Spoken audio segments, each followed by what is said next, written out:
This is Stephen Kotler, and you're listening to Your Superior Self. This is Christina Rasmussen, and this is Your Superior Self. Hi, this is Dave Meltzer, and this is Your Superior Self. Hi, I'm Anita Murjani, and this is Your Superior Self. Hi, this is Paul Selig, and this is Your Superior Self. What's up, everybody? I'm Aubrey Marcus, and this is Your Superior Self.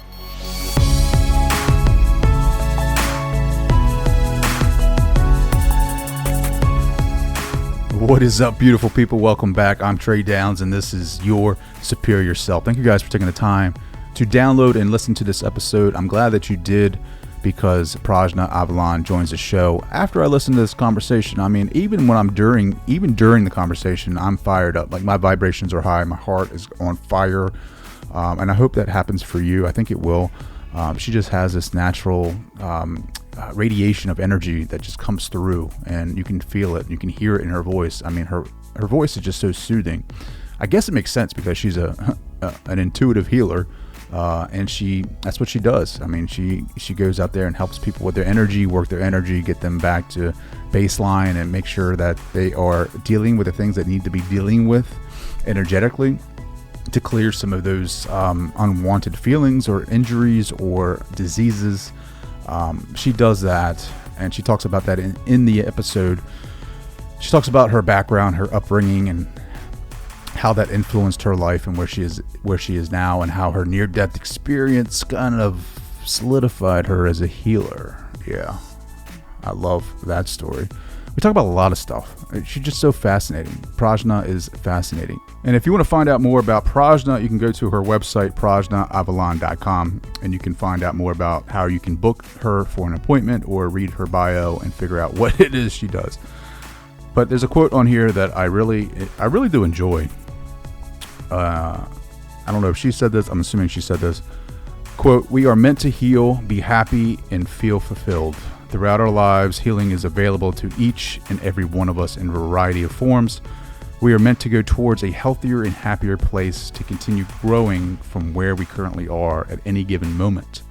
By making the choice to invite healing into our lives, and by being proactive in each step towards that goal, we will effortlessly experience a deeper sense of fulfillment each day." And isn't that what we're, end quote, and isn't that why we're here, is to feel fulfillment, to be the co-creators in this reality with the source, the universe, the cosmos, our higher selves, God, all of that. Like, aren't we here for that, to be a co-creator and believe in that, and that we can create the lives that we want to live, and ultimately spread love and be fulfilled. That's what I get from that quote. Here's actually a little clip of what's to come. Energy field has a certain frequency, and each chakra has a certain frequency, and each level of the energy field has a certain frequency.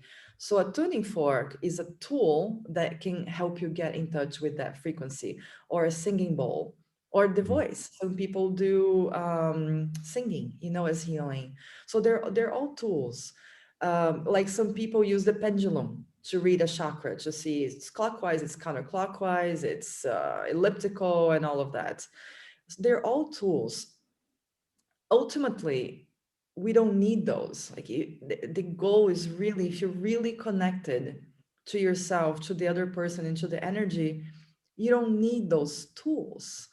So we go back to this energetic connection, which is our true way of connecting. Like, when you think of somebody and the person calls you, like, you didn't have a tool there. That was true energetic connection right there. That's what I love. That's what the true healing work for me is. Not that the other things are not true healing works. They are also. And I think each person needs to use whatever feels comfortable to them, as long as there is the same result. I love all of that, because it took me a long time to connect with myself and with others. But through tools, whether that be reading, meditation, whatever that looks like for you, you're going to have to figure out what tools work for you. And it's not going to be easy. It's just, you're going to have to go out and search that for yourself. And it takes a while, but it's worth it. Trust me. And you're going to be able to connect and a whole nother level. I mean, the energy that is us is just so powerful, and we're just learning about that. I don't understand why the paradigm has not shifted more so. I'm talking about like physics and the sciences, like the old science and the new science are totally different. The Newtonian science to me is just an old paradigm that is just doesn't fit the mold. We need to figure out how we change the paradigm now and how we make it so that we can change all the different sciences, even psychology, to accommodate these new beliefs. I shouldn't even say beliefs. To accommodate the new science, to accommodate the new findings. They're not even new. It's just funny. It's ancient techniques like this type of healing that we're talking about today that have been around for centuries, but because of dogma or because of belief systems or because of Newtonian science, we don't teach this curriculum. We look down on it as if it doesn't work, and there's so much data out there that proves it. Well, I shouldn't even say prove it. If my psychology professor heard me now, he'd slap me. We have a lot of data that supports these types of modalities, and we need to investigate that more so. Very much. Look at Lynn McTaggart with her Power of 8 books. Phenomenal stuff. You want to talk about prayer, intention? This data shows so much positive results from mindset, intention, prayer, just meditation in a group of 8 when their intention is focused in on a person with an illness, and the results from that are astonishing. Read that, because the book will obviously do it more justice. And Dr. Bruce Lipton, The Biology of Belief, his findings about thought and the signals that are produced from that thought to the cells on a molecular level and the proteins. It's just, the new science is there. We need to change the science. But if you want to change business, I have an amazing MBA program that you guys can apply for. I just had an interview with one of the people that helped start this program and that are supporting it. It's called the Inner MBA. It's offered through NYU, and it's I guess it's more like, teaching the inner aspect of yourself and molding that or melding that with business. So when you come out, you'll have this higher education and mindfulness techniques that you can apply to the business world. So like emotional intelligence is something that you're going to learn, and you could be able to go and apply it to business and hope. I don't know how you're going to call that. Business consciousness, maybe? I don't know. But you're going to be able to apply these types of concepts to the workplace and make it a more mindful atmosphere, which I think we all can agree that the business world needs more mindfulness. And you can find out more about this program by going to innermba.soundstrue.com. Probably a quick Google search might be even better. Just do Inner MBA NYU, and it probably will pop up if you don't remember that website. But check it out. Very interested in that, and what your thoughts are. Before we get into it, though, again, I want to talk about the sacred activism that I'm trying to achieve here by spreading awareness about children's suffering. Go to abandonedchildrensfund.org and find out about them. They help and they feed and they love abandoned children all across this world and underprivileged countries who are abandoned or living in disease, war-torn cities, towns, and they scoop them up and they educate them. They give them healthcare. They give them food. They give them water. They give them clothes. They give them love. And some of the stories on here are just amazing. So when you have time, go over there, read more about them. abandonedchildrensfund.org. Donate or share. Just bring awareness. I know some people are not in a financial state to give a large sum, but the next best thing that you can do is bring more awareness to their organization by either sharing it on Facebook or Instagram or whatever, or emailing it to someone who could possibly make larger donations. I know it adds up after a while, life and contributions. But, if you can't give, use, be a service. Is there something you can volunteer? Is there some time that you can give?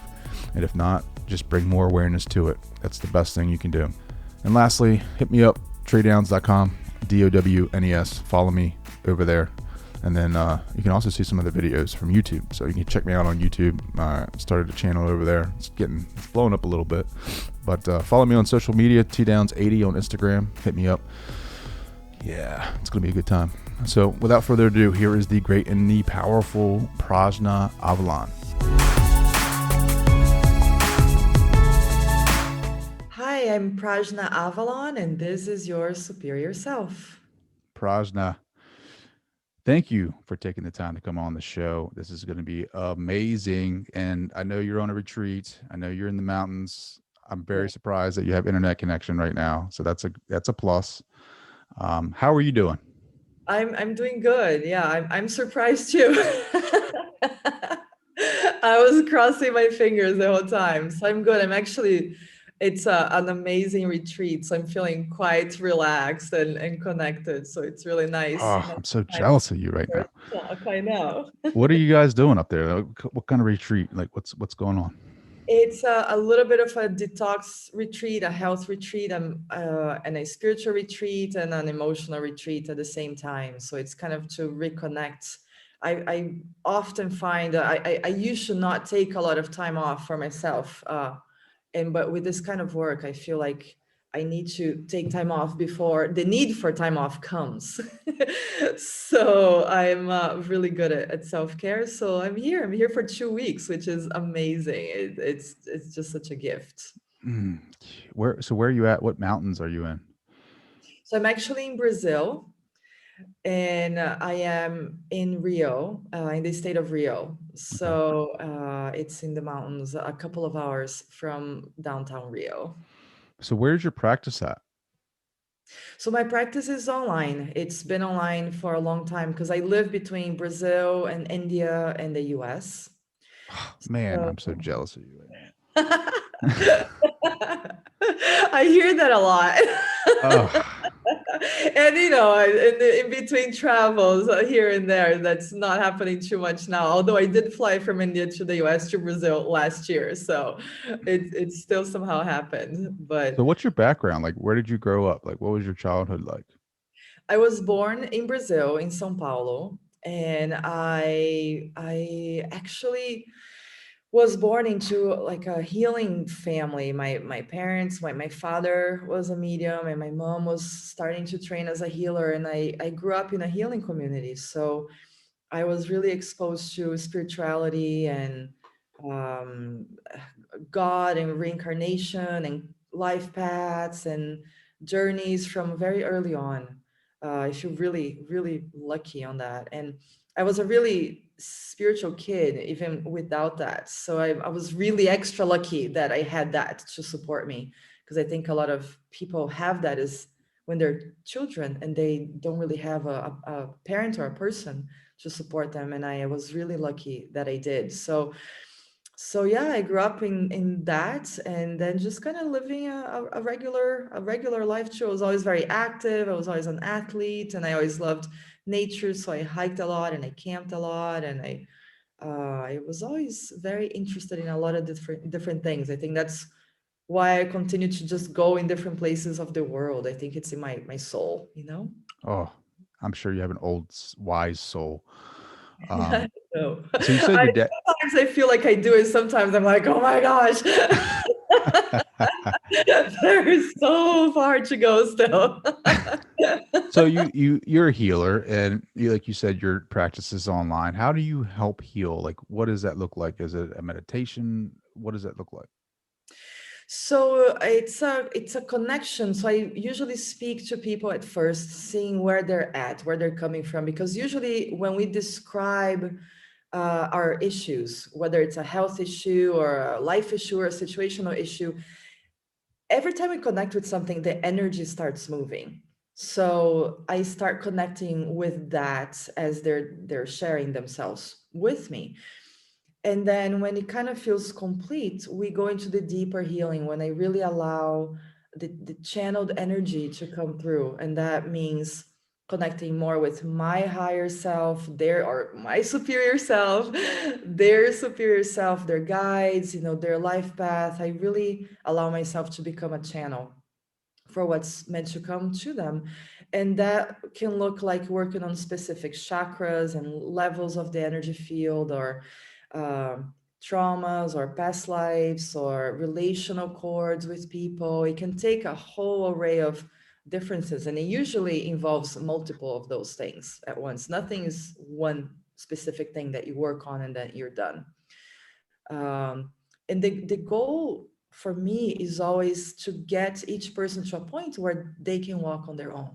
So to get their energy field strong enough, again, that they can process life that comes to them without needing my help or a healer to be doing that for them. Because what you're basically doing as a healer is holding a really positive, energized, healthy container for somebody that doesn't have that at that point.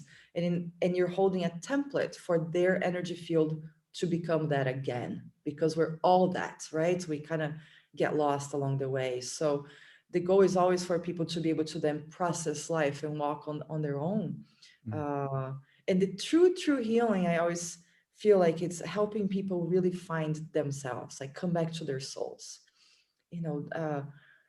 We start with an issue, a complaint, and then when I continue working with people, the goal is always to help them connect with their soul again. What is their soul saying that I'm never going to be able to know? Nobody else is going to know. They're going to know. So helping them get in touch with that so their life can flow more effortlessly. Getting in touch with that soul.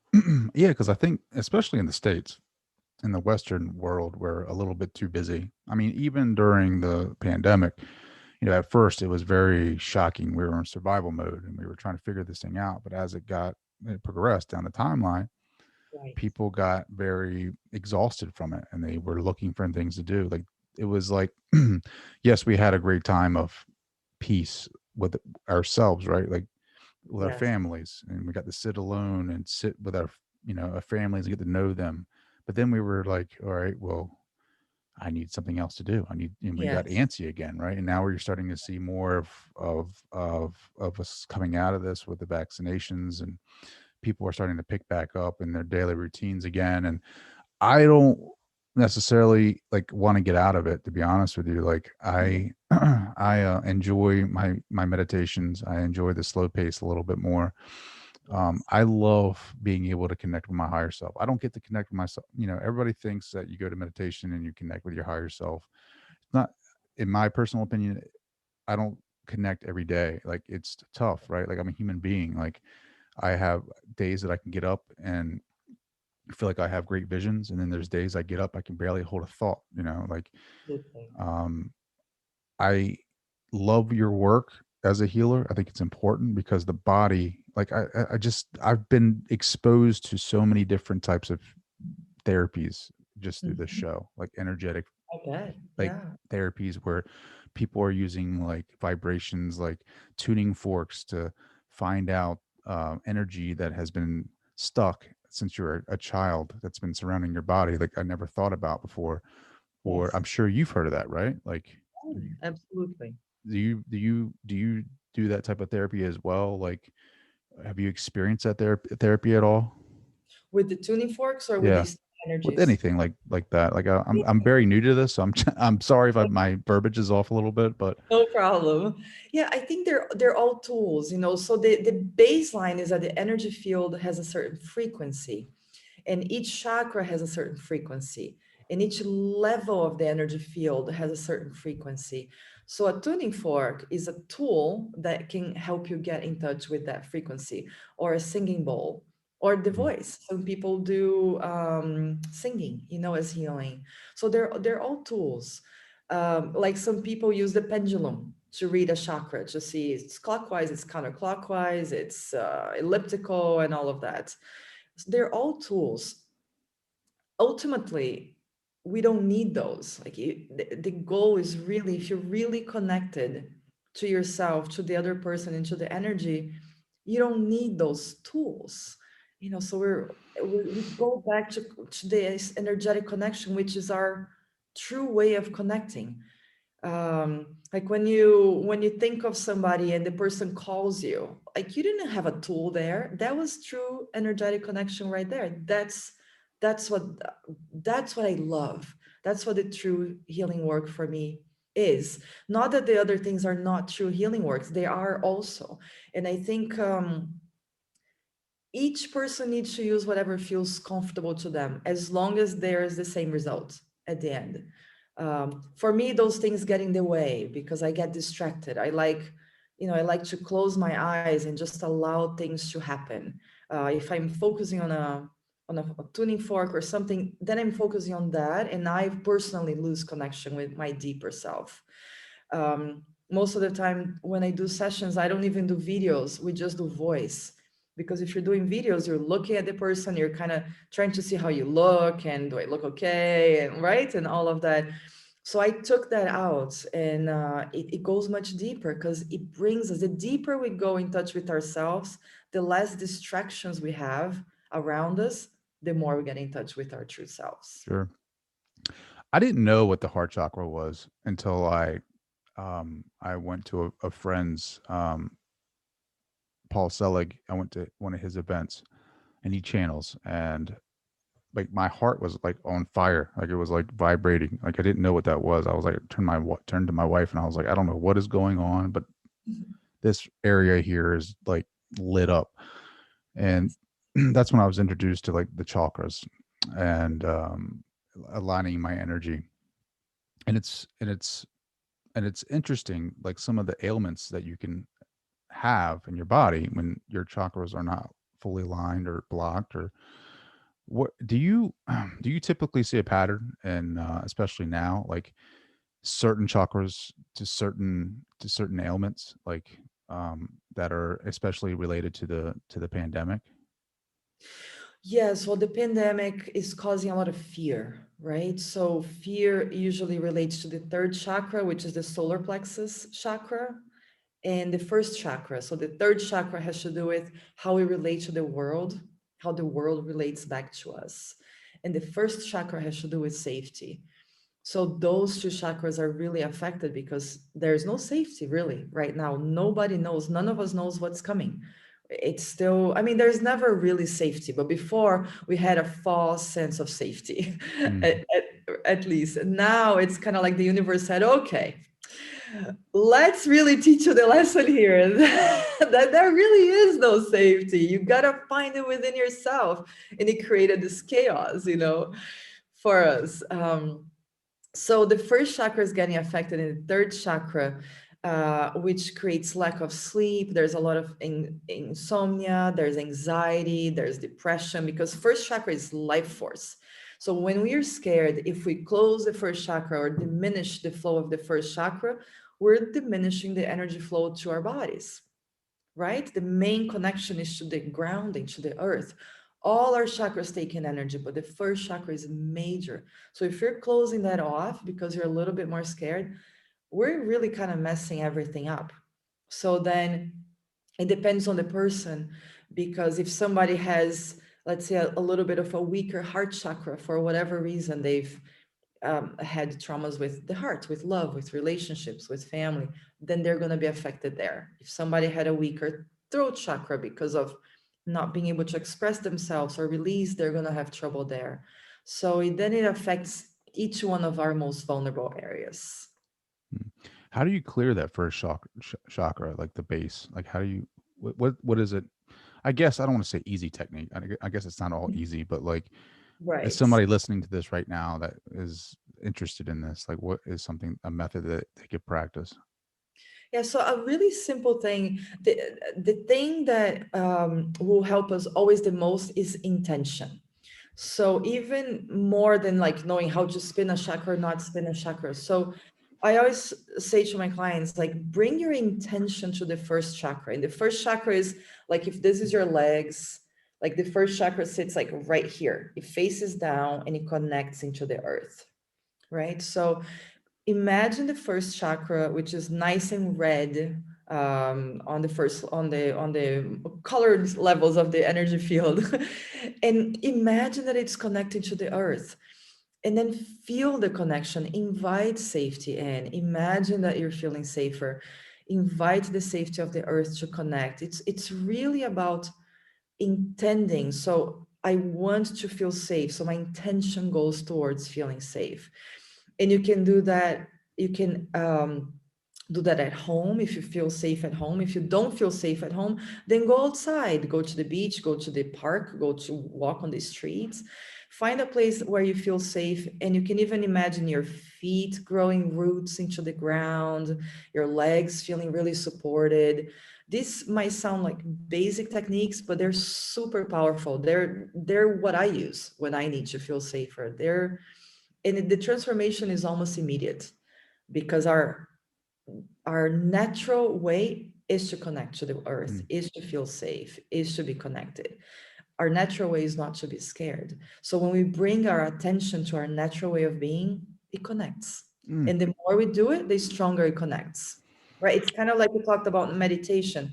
One day you connect more, one day less. But if you do it every day, it's always there. Somehow you're always connected to yourself, right? So it's the same with grounding. One day you're going to feel safer, one day less safe, but keep doing it, because there's going to be a baseline there.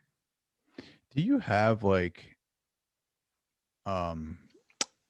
audio on your website, like meditations of this grounding techniques? Do you sell those?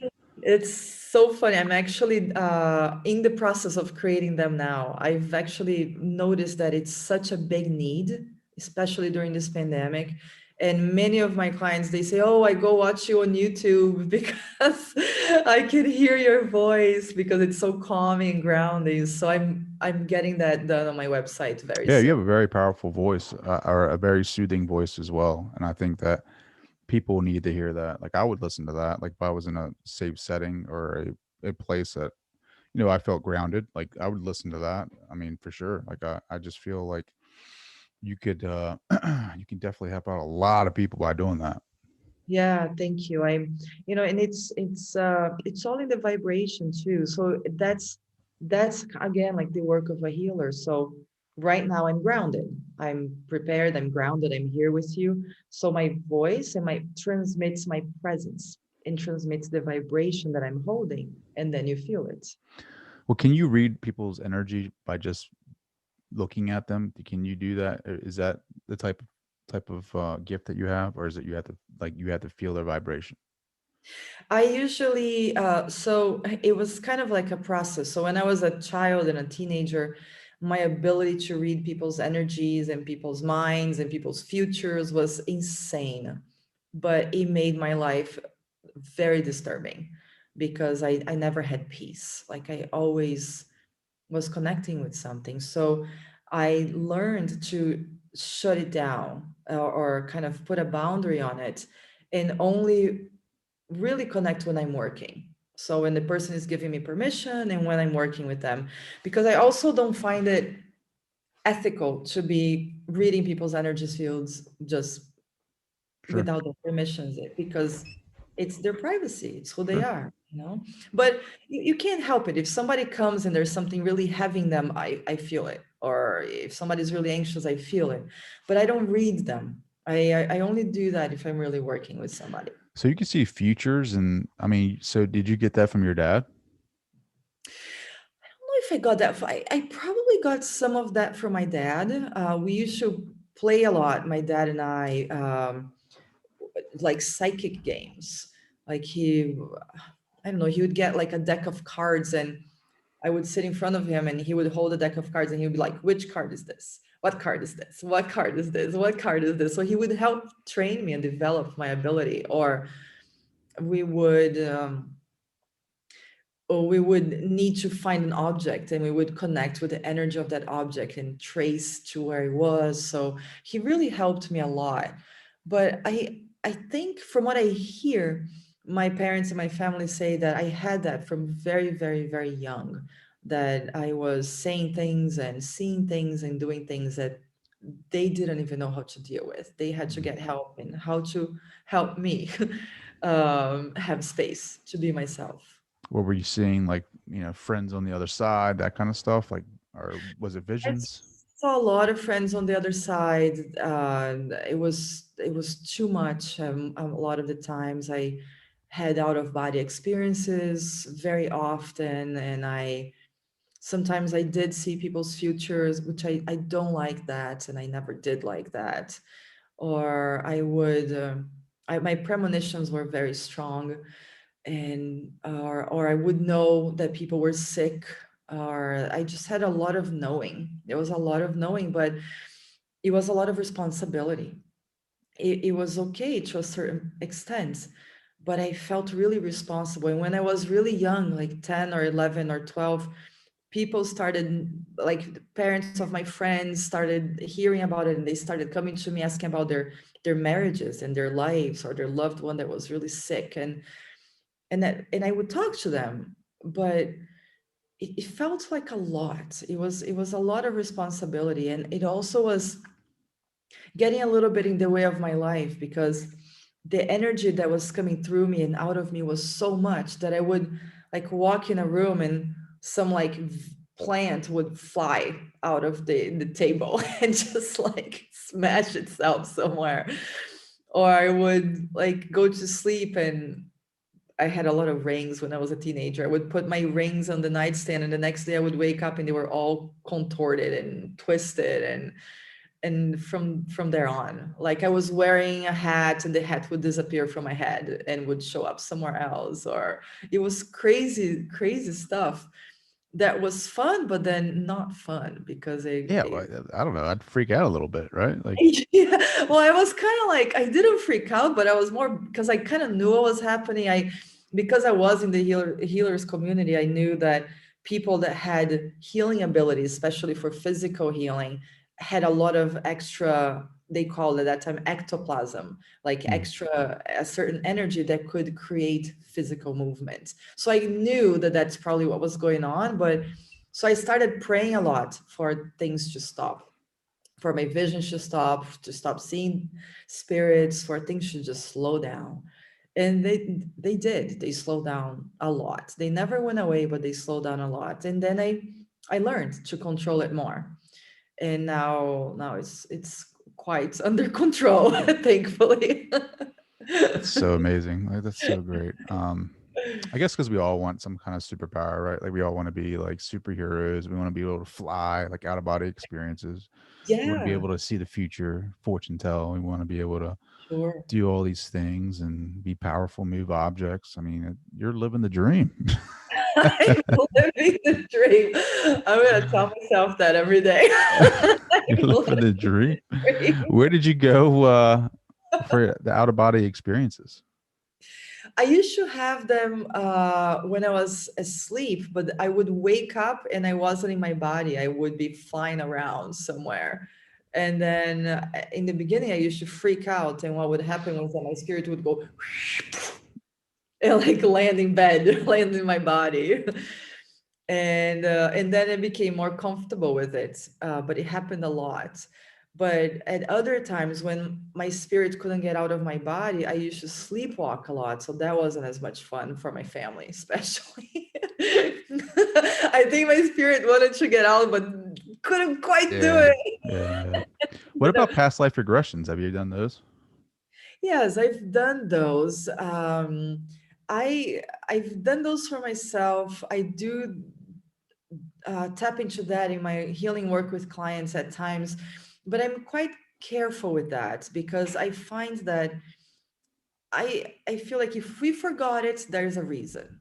So we got to be a little careful with how much we dig, because we have most people, when they want to do past life regressions, we all want to see something really great about ourselves or something nice that happened. And the truth is, we all have done horrible things at lives where we were not as aware, not as conscious. And so I'm cautious, because it has a really strong impact. And also, when you touch a past life, you bring that energy. So if I'm touching a past life with a client, I'm responsible for them dealing with that energy. Me as the healer, I'm responsible for that energy in incorporating the healing into this energy, and then integrating so the person can stay in this life again.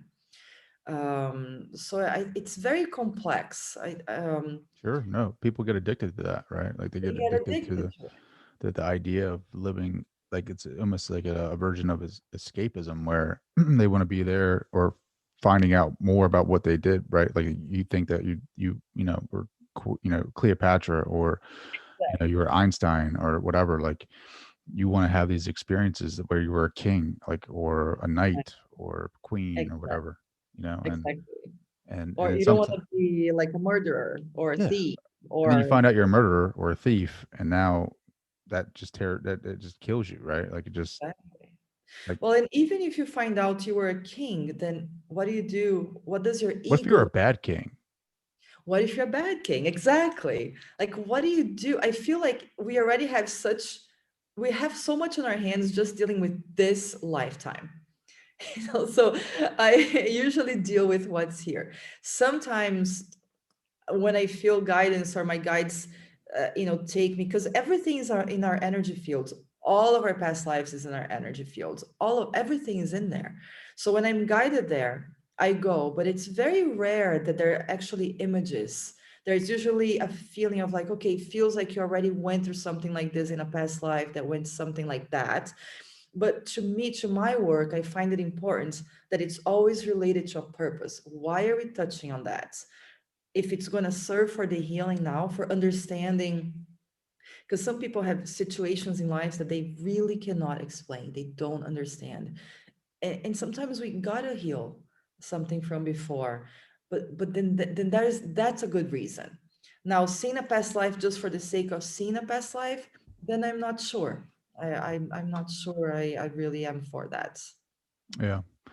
Um, I think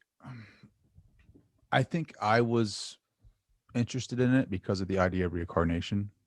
Yes. And I studied a lot of read a lot of Dr. Raymond Moody's work with near-death experiences, Mm-hmm. and that brought in near-death experiences, or excuse me, reincarnations, past Yeah. life regressions. Yeah. And it's like I wanted to research that. I wanted to do. I haven't done one officially. Like I've done a couple where I think for my own my own meditations, but I wanted to experience them because I wanted to see if there was a pattern that I'm missing in this life. Like I wanted to, like you were talking about with like healing, or because I believe like our problems or our issues that we have keep reoccurring. Like it's a big circle. Yeah. Like the universe keeps giving us this situation, and it's for us to learn from it or grow or pass the test.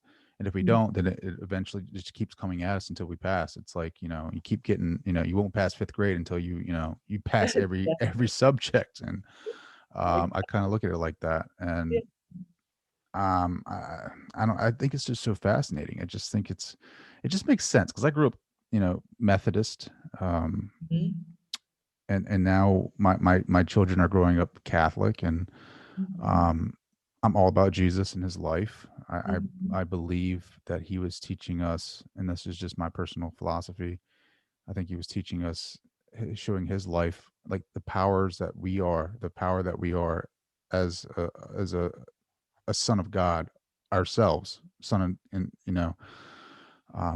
we are that power that Jesus was, and he was teaching us how we can be as well. And we mistakenly turned it into this dogma where we have to obey and we're not worthy enough and we don't have that power, and that we have to be perfect in order to receive love. And I think he was, through the crucifixion, which in my opinion is, the death of the ego, and then the resurrection, the transcendence of that, and then experience, it just, I'm not going to go into that, but Mhm. reincarnation was something new, and then it started making sense, and then it led to different philosophies, different ideas, different experiences, and it's very fascinating. Like your work with energy, like I didn't think that we were all energy. Yeah, yeah. I mean, we're energy before we are a body. The energy field actually is created, the physical body is molded after the energy field. So it precedes the body. So everything that happens in the body is already happening in the energy field. Everything. I mean, I'm not talking about if you stub your toe or something that happened in the physical, but major things in our lives, including all diseases, it's in the energy field before it reaches the physical body every single time.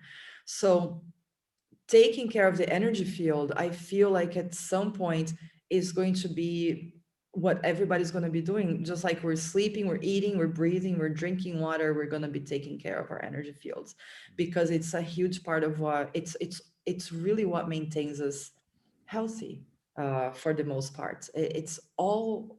We are a spirit, we are energy.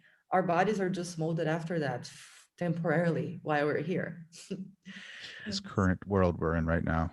This current world, exactly. And you're right. I mean, with the reincarnation, everything connects. Everything is connected. It's like what you meet somebody, you feel like you already know them. Or you meet somebody and you're like, don't like them right away. I mean, there's stuff there. Things are there. So it's all, I mean, it's all extremely fascinating, complex, and wonderful. And the wonderful thing is that there's so much in our reach to do right now, to reach this superior self, to reach our true selves, our essence, our happiness. There's so much that we can do. We're learning more and more and more about it, and being able to do it more ourselves. So it's an amazing time for personal work and for growth, I find. Yeah. You get your hands into everything. Like, I just love it. Have you ever like transcended like the ego? Have you ever been like a meditation? You're in a retreat now, but have you ever like experienced like those what India talks about, like nirvana and those places of enlightenment and that feeling of oneness, emptiness, of Zen? Like, have you ever felt those places? I have felt them. I felt them while on meditation sometimes. The one time I actually mostly felt it was I did have a near-death experience one time where I left my body and It just keeps getting better at this interview. It just keeps getting better. Okay, so how many hours do we have? I was talking to somebody earlier today. He's like, you gotta write a book about your life because it's really amazing. So tell me about the near-death experience. Yeah, so my experience was, I was very sick. I had Lyme disease, and I got to the very end with Lyme disease, and my spirit left my body. I knew it was leaving, and I could tell it was leaving. I was feeling it was leaving, and I could see the loved ones coming. I could feel it. I could feel my organs and my breathing slowing down and all of that. And I was like, well, okay, I guess we're dying, and I remembered actually a Buddhist monk that I heard a lecture from once, and he said that Buddhists, they practice what's called conscious dying, and they believe that if you don't freak out, even if you stay really present, even with your pain, with whatever is going on, it's much easier for you to transcend on the other side. So I was like, I am gonna die in the best possible way that I'm going to do.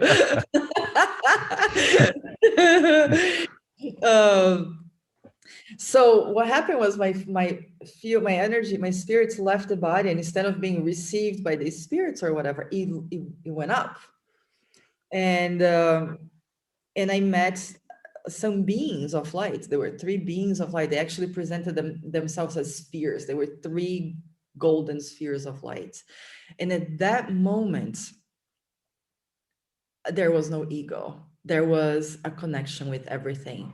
It was like as if I were in the center of the universe, and there were lines of light crossing, and I could sense that each line of light was connected to a situation and a person and a family and a country, and they were all going through everything, and they each carried, I don't know if they were memories or current events, but they each carried something. And at that point, everything made sense. I felt completely peaceful. Nothing, there was no worries, there was no pain, there was no thinking, there was no ego. Everything felt But did you feel like you were yourself? Like that's what worries me is like when we, and this is something I got to get over. Like if when I die, like will Trey dissolve and like will I have that awareness? Yeah. No, I felt myself completely. I felt more expanded. I went from this Prajna that is molded to be in this life to the Prajna that has lived everything before. I went into my expanded consciousness, but I was me, even though I felt everything. So my understanding is that we don't merge as in losing who we are and just not like a drop of water that goes into the ocean and becomes everything. Like I still was me, but I was like right now I feel me. I'm here, right? I'm in more in my ego, I mean my presence. There I wasn't. I was my consciousness, but it was somehow all connected at the same time. Mhm. Do you think we feel like you said your collective consciousness of all you ever were? Like, did you have like remembrance of past lives there too, of everything I that you've been? did it there, not in that experience. I more felt almost like as if my wisdom expanded 100-fold, my knowing expanded, Did my you bring anything back? Like, did you besides that? Like, did you bring anything back with you as far as knowing like the universal, whatever wisdom that was given to you, like the theory of relativity? I don't think I would want that, but so I didn't come back with that. But what I brought back that's still in me is that feeling. It changed me forever. Like that peace that I felt, I still feel. Not the same way, but it's in here. That feeling of connection is still here. Like that connecting with those beings that we didn't speak. I mean, they were balls of light. I didn't even see what there was. We connected through, I don't even want to say it was through thoughts, because I don't think it was through thinking. I think it was a vibration. That feeling I still have. So I feel like that's the gift that I came back with. And I truly feel that that's a lot of what all of us are in the process of connecting with more. So I feel like I came back with that gift so that I can help impart that. Because if I hold that vibration, like I was saying, the healer holds the template for the person, right? So if I have this in me, then if you're hearing me, you're feeling that somehow. If I'm working with somebody, they're feeling that somehow. And I feel that that's a big reason why I went and I came back, so that I could truly remember that myself and bring it back to help others remember here also. Mm. After you saw the spheres, did you hear anything like this isn't your time, go back? Like, how did you get back to the body? It was actually the opposite. I said, listen, it's not my time. I'm too young. Oh, that's funny. That's hilarious. And at first they said, no, it's your time. Like your body has reached the point that it's done. I forget exactly what they said. And I said, and I accepted it. But there was part of me that felt it wasn't my time. I said, and I kept saying to them, I'm really young. I have so much life ahead of me. I'm a healer. I have so many people that I can help. I can still reach so many people. Please allow me to go back. And they said no a few times. And then I asked, but I was really asking from my heart. I said, I just really need to go back. There's so much work and so much to help, so much to be, so much to learn, everything, And they kind of had, which this is my interpretation. So I feel like they had a conference somehow. And one of them left and kind of had a conference somehow, somewhere. And I could sense it, but I couldn't feel it. And he came back. And then he got the permission somehow for me to come back. But basically I was going to reincarnate in the same body, but it was going to be different, which I still don't know what that means really exactly. And he said, the condition is that anytime you have to say yes to your work and to your healing work from now on every time. Because I had said no many times in the past. in different things. And he said, you can't say no anymore. You have to say yes, and your life will maintain. And I thought about it, and I knew it was a big deal because I didn't know what that meant. I didn't know what the yeses were going to be for. And I said, okay. And when I said, okay, it was like this, and then I woke up. And then, slowly it was a recovery time, but that's what happened. So here I am. So people like you say, hey, would you like to be interviewed? And I say, yes. So is that what the yes is? Is that what you have to say yes to? Like anything Well, like I that? feel like, I have the opportunity of being back here, and I asked to be back here for work, for healing work, for really, being the best I can be and helping others the best I can possibly help. So I do, and that is what I always wanted to do. I love working as a healer, being this channel. I love what I have the opportunity to do. So I truly want to make the best use of this body, this life, and this time here again for that, in whatever way it shows up, Oh, that's whatever amazing. way.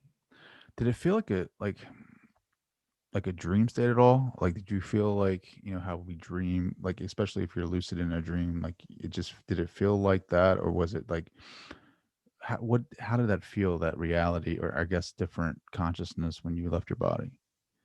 It felt very real to me because I think when I left and I went to that consciousness, that is the real me. So I was back to being the real me. So it felt very real. And I felt very comfortable. Like I was like, wow, I died, right? And they're like, yes. And I was talking with them, and it was real. It was what was the most real. This doesn't feel very real to me. Really? Times, yes. This is crazy to me because I look around and I'm like, man, it's pretty real to me. For me, it's pretty real, but like for me, sometimes I'm like driving and I'm like, oh, this is so frustrating. It takes so long to get from one place to the other, and it's so encapsulating. And I've always had this. I have these memories of being able to move really fast from one place to another. And so this reality to me feels very unreal. Mm. Most of the time I adapt to being here. I don't feel like this, but at times, like right now that I'm describing this to you and I'm looking around this room, like, oh my God, this is so constricted. So I go. What did that expansion feel like when you were out of the body? What did it feel like? It felt, I don't know, it felt like oneness, but not oneness in the sense that you disappear. It felt like I could connect with everything. It felt like everything was there, and I was there, and I was a part of everything. It's very hard to explain, or Sure. it's hard to put into words because we don't have that here. There's nothing in this reality that really I can say, oh, it's kind of like when you feel this. It's not like anything, not even the meditations that I felt. It was because the meditations, when I feel that expanded consciousness, I'm still somehow here. And at that point, I wasn't. So I was there. So I was back to being me. So it felt really real, but very peaceful. It was like there were no sounds. It was very quiet, but there were all of this there was all this information that was coming from everywhere, but it didn't bother me because that's how it was there. And the conversations that we were having were, it was probably like the speed of light, but it was like I'm talking to you, but it probably happened within a second.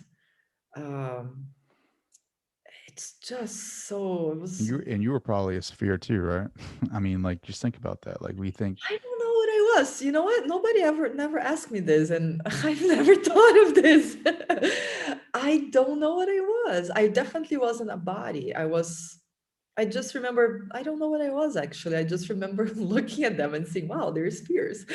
But isn't it nuts though? Like the only time I get to when I dream, and I've had very vivid dreams, and it's like you think that's real when you're dreaming.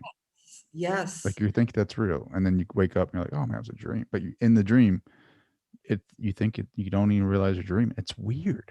Exactly. It's so weird. And then I wonder, was that not real? Like maybe you're getting in touch with something that was real right there. And that's why it feels so real. That's why I love it, because it's also complex. It fascinates me. It's something that I feel like, I mean, I've been doing this for, I think it's like 23 years now.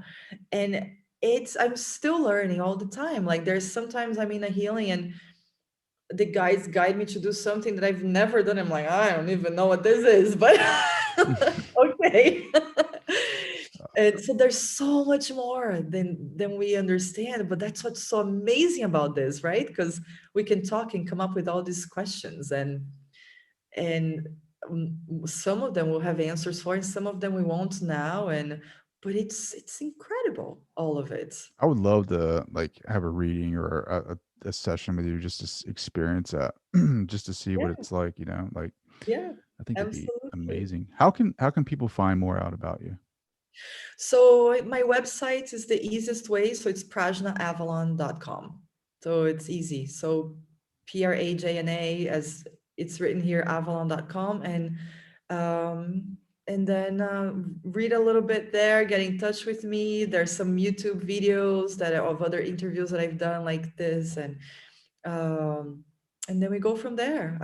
I always have asked my guides to bring to me the right people that would have this the right frequency for us to work together, because not everybody's for everybody. Just kind of like, I didn't like all the teachers I had in school. I vibed with ones more than I vibed with others. And it's the same for healers. It's important to find a person that you really feel safe with and comfortable with, and that kind of touches something in you.